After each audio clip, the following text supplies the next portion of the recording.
Gangsta, blood, shooter, killer, robber, yeah, finesse, jigger, I do it, sticks, get to it. Yeah, Gangsta was an anime that premiered in summer 2015, and Gangsta revolves around the lives of Warwick, Nico, and Alex, and with their adventures of what they get into. Not really adventures, because they do a lot of hood rat stuff with their friends, you know what I mean? They're each other. I can't really say that's an adventure, you know. It deals with the dark realities of gang life, you know, crime, drugs, violence, and things of that nature, prostitution, all of that. And we're going to talk about it, so let's go. One of the things that I really like about Gangsta is just like off of the rip, we have one of the main characters, Nico or Nicholas. I'm going to call him Nico. You know, he's deaf. And I feel like with him being deaf, it really brings the world of, you know, Gangsta, it makes the setting more human, you know, it makes it more real, and it brings it back to reality. Because in most anime, if you really think about it, most of the people are overpowered. You know, you have like the main character who could just blast through dimensions with just a blink of his eye or a twinkle of his butthole. He just, and you know, the world is just destroyed. But then you go to Gangsta, and you know, Nicholas, even though he is badass, you know, even though he is strong, he can cut through probably, I don't even know what he can cut through. He's, you know, he's a strong guy. He's deaf, and that definitely puts him at a handicap. But like I said before, it's really like a break from a lot of the typical shonen tropes. You know, they don't really have a lot of shonen tropes in the show of Gangsta. And I don't know if that's because it's more of it is a seinen anime, but I think that is the case. You know, instead of it being like more shonen, more traditional. Well, shonen isn't traditional, but I was gonna say shonen is maybe more widely accepted or more widely pushed than seinen anime, but you can make a case for that, how that's not true. I don't know.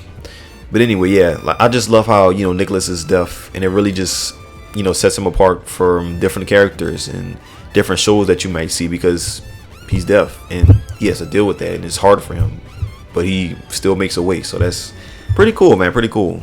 I also just really love the characterization of most of the people, especially the main cast that is in Gangsta, especially Alex. You know, looking into her, we first saw her, she was just a prostitute on the street. You know, as the story progresses, as the anime progresses, she gets more, you know, we get more of an in-depth analysis of her life. We really get personal with her. I love how a lot of the characters, especially the main cast, you know, everybody deals with some sort of trauma. You know, Alex with her, like the hold that, what's his name, has on her. I think his name is Brad.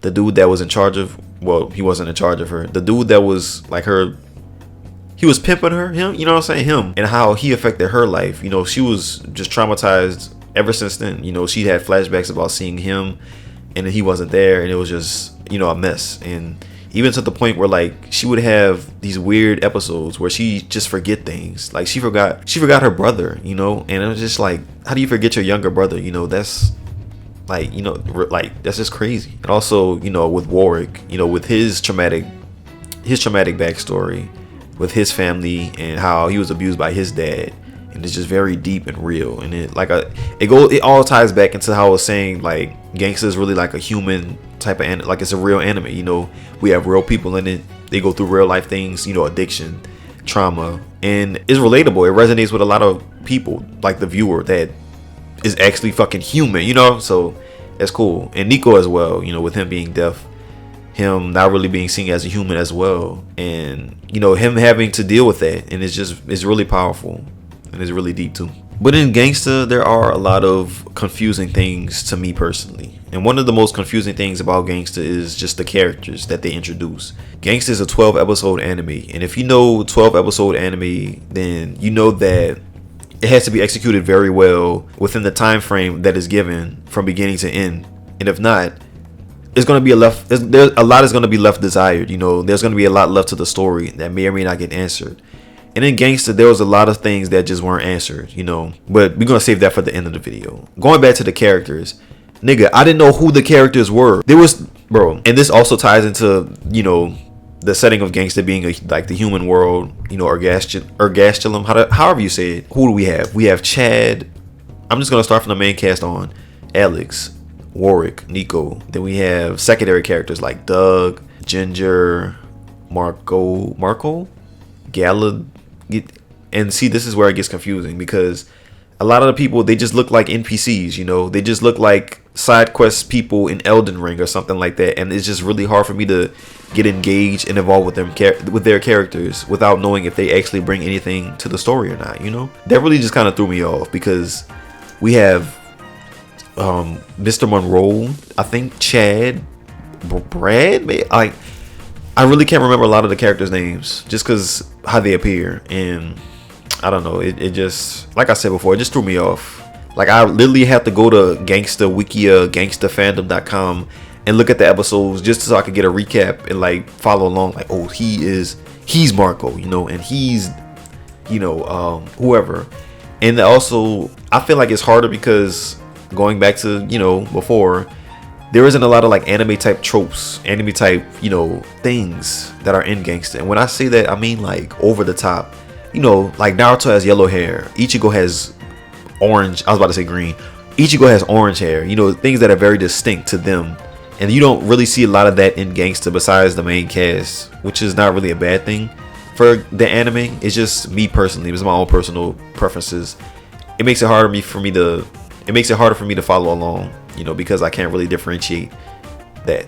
Another thing that was confusing to me in Gangsta was just like the flashbacks, like the fast forwards to reality. Like they just have moments where like they're in present day, and then you just see like a, you know, like a cut in there back in the past. It just, for me, it just got kind of confusing, you know. I don't know, because there was a lot, like going back to what I said earlier in the video, there was a lot left to be desired with the story that I felt like we didn't get to see, and I felt like the flashbacks really just didn't really help at all. I don't feel like.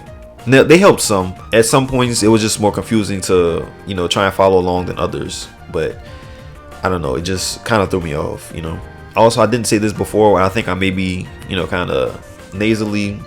I don't want to say the S word because I don't want to manifest that. But another thing that I really didn't understand about Gangsta was just like, well, I do understand one part of it, the ending. You know, it ended so abruptly. It left for a lot of the story to be desired, a lot of things to be talked about that we just never got to see again, and we never will see again because it's not getting a second season.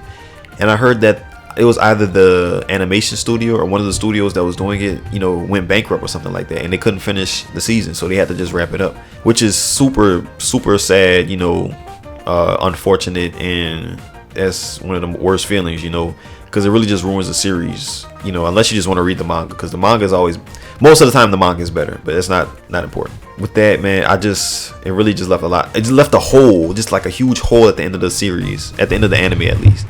And I couldn't really, I don't know, I was looking for answers online, but I couldn't find any. Yeah, that just really ruined the end of the end of the anime for me, you know, just the ending. But I mean, I can't say it really brought it down, because there are a lot of good qualities that are redeeming and really kind of save it. But that ending was just like, holy shit, bro. You know, it just ended so like that, like that. Another thing was the 3 laws. Did they ever say what the 3 laws actually were? Because I forgot. I forgot. I don't know.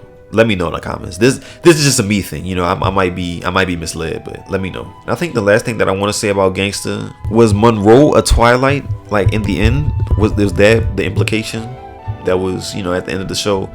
I don't know. I don't know if he was working with them. That ending was just, man, it really makes it hard for Gangsta to be like a critically acclaimed anime with that ending, you know. I feel like it was a lot of good things leading up to it, but me personally, if you know a 12-episode anime, then you know that from the beginning to the end, the story really has to be executed in a proper, cohesive manner for it to be, you know, for it to make sense and be good by the end of the show. And I feel like that wasn't the case at all with Gangsta.